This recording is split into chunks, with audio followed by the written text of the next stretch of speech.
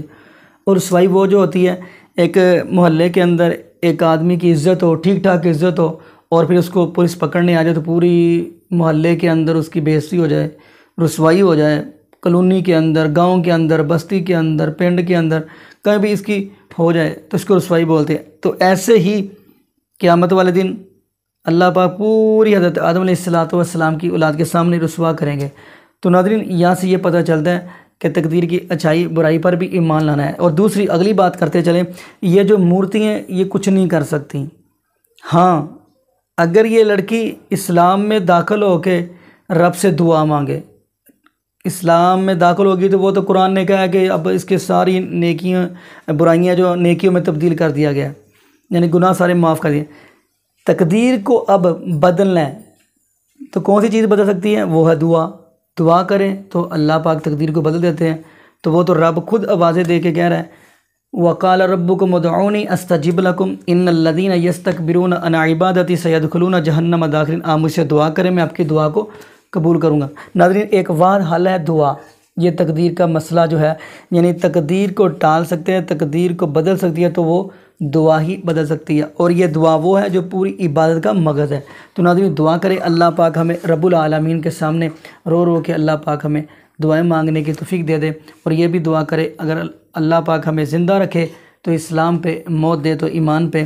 جزاکم اللہ خیرہ، احسن الجزاء۔ السلام علیکم ورحمۃ اللہ وبرکاتہ۔ صحیح